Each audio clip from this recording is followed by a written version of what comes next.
Kapag tinatalakay ang terorismo ay tugon lagi ng mga terorista at kanilang mga kampon na hinahadlangan daw di umano ang jihad. Sino ba ang nagsabi na walang jihad? May jihad, pero marapat na gawin ito ng tama ayon mismo sa sinabi ni Allah. Makibaka sa landas ni Allah ng tamang pakikibaka. Hinirang niya kayo at hindi siya naglagay sa inyong relihiyon ng paghihirap. Ito ang relihiyon ng inyong ama na si Abraham. Si Allah ang nagpangalan sa inyo na mga Muslim, noon at ngayon sa Quran na ito, upang ang sugo ay maging saksi sa inyo at kayo ay maging saksi sa mga tao. Itaguyod ninyo ang obligadong pagdarasal, magbayad ng obligadong kawang gawa, at kumapit kay Allah na siyang tagapag-ingat ninyo. Siya ang mainam na tagapag-ingat at mainam na tagatulong. Sa talata na ito ay malinaw na tinukoy ni Allah na ang Islam ay hindi lamang jihad. Ito ay nag-uutos din na ang mga Muslim ay magtaguyod ng obligadong pagdarasal, magbayad ng obligadong kawang gawa, at sa pagkapit kay Allah, nang ibig sabihin ng pagkapit na ito ay ang pananatili sa matuwid na landas sa pamagitan ng pagtupad sa kanyang mga ipinag-utos at pag-iwas sa kanyang mga ipinagbawal. Madalas sa mga terorista, mga bandido at mga kriminal na gumagamit lamang sa Islam bilang palusot sa kanilang kasamaan ay nagsasalita na parang ang Islam ay jihad lamang at wala nang ibang gawain dito o ito na ang pinakamahalagang gawain. Sukdulang suwayin o labagin nila ang iba pang mga ipinag-uutos dito, lalo na ang maging makatarungan sa kapwa, Muslim man o hindi Muslim. Sa katotohanan, ang Islam ay hindi jihad lamang. Dahil marami pang ibang mga gawain dito at ang ilan sa mga gawain dito ay maituturing na mas mahalaga pa sa jihad o marapat na matupad muna bago magkaroon ng jihad. Ang pag-aaral sa mga paniniwala rito at mga gawaing pagsamba ay marapat na maunang maisakatuparan dahil paanong pangingibabawin ninuman ang salita ni Allah o ang relihiyong ito kung hindi niya nalalaman ang mga paninindigan dito at kung ano ang malinaw na ipinag-utos at ipinagbabawal. Kahit sa panahon ng labanan, hindi marapat na ang lahat na lamang ng mga Muslim ay nasa labanan dahil mahalaga na ang ilan ay nananatili sa pag-aaral upang magpaalala sa kanilang mga kasamahan. Sinabi ni Allah, hindi marapat para sa mga nanampalataya ang tumungo sa labanan ng sabay-sabay. Marapat na sa bawat grupo ay may maiwan upang mag-aral ng relihiyon at upang magbabala sa kanilang mga kasama pagbalik nila upang sila nawa ay maging maingat.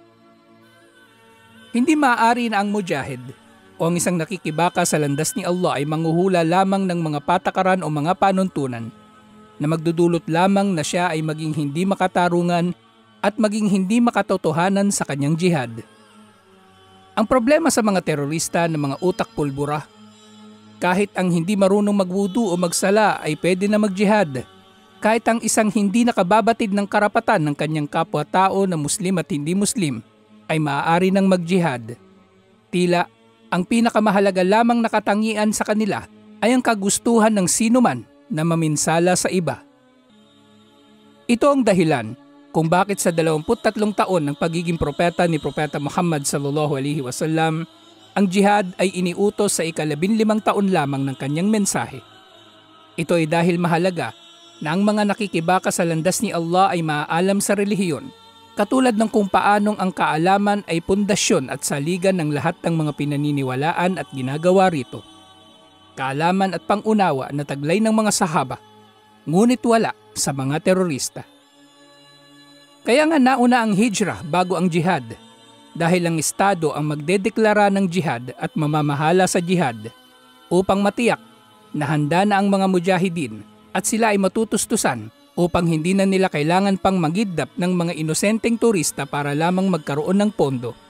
At syempre, ang pamahalaan na ito ay magtitiyak na ang mujahidin ay hindi lalampas sa mga hangganan ni Allah at magpapanagot sa anumang pagmamalabis nila. Ang pamahalaan na ito ay maaari ring makipagdiplomasya sa kalaban. Ang lahat ng ito ay matatagpuan sa jihad ni Propeta Muhammad sallallahu alaihi wasallam at ng mga sahaba na hindi mo matatagpuan sa inaangking jihad ng mga terorista at mga tulisan. Tingnan ninyo ang nangyayari kapag mali ang jihad. Sino ang sumasali rito? Hindi ba't sumasali rito ang mga manyakis na gusto lamang ng mga sex slave at sila ay mambibiktima kahit sa kababaihang Muslim, hindi ganito ang mga sahaba. Hindi nila naging layunin ang pagnanasa lamang. Sino ang sumasali sa maling jihad? Hindi ba't ang mga tulisan na gusto lamang na mangamkam ng yaman ng iba na mambibiktima kahit sa Muslim? Hindi ganito ang mga sahaba. Sila ay mga sundalo na may malilinaw na pananagutan at nagpapahalaga sa karapatan ng kanilang mga kapatid sa pananampalataya. Hindi ba't ang sumasali sa kanila ay ang mga sadista na ang gusto lamang ay pumatay ng iba o maminsala at pawang handang mambiktima o mandamay kahit sa mga Muslim? Hindi ganito ang mga sahaba kahit kailan. Hindi naging katanggap-tanggap sa kanila kahit kailan ang pumatay sa walang kalaban-laban o mandamay sa walang kinalaman sa labanan. Hindi ba't ang sumasali sa mga terorista ay ang mga taong bara-bara lamang sa pakikibaka na kahit walang karanasan sa labanan ay makikipagbarilan sa mga pulis at sundalo na bihasa at armado para sa labanan? Hindi ganito ang mga sahaba. Hindi sila lumaban na stick at bato lamang ang dala. Sila ay nagsanay sa napakahabang panahon gamit ang mga sandata na katulad o mas mainam pa sa armas ng mga kalaban. Ang jihad ay wasila at hindi gaya. Ang jihad ay isang wasila o kaparaanan lamang tungo sa pangingibabaw ng salita ni Allah. At ang pangingibabaw ng salita ni Allah ay matutupad lamang sa pamagitan ng katotohanan, katarungan na nakapundasyon sa tamang kaalaman at pag-unawa sa mga panuntunan ng relihiyong ito. Hindi layunin ng Islam ang digmain lamang ang mga tao. Huwag magpaninlang sa mga terorista. Nakita na natin ang dulot ng kanilang maling jihad na ito ay pagiging tulisan lamang na tinatawag nilang jihad. Pagkos ay sundan natin ang tamang jihad ni Propeta Muhammad sallallahu alaihi wasallam at ng mga sahaba radhiyallahu anhum, nakita na natin ang dulot ng kanilang tamang jihad, ang pangingibabaw ng salita ni Allah subhanahu wa ta'ala.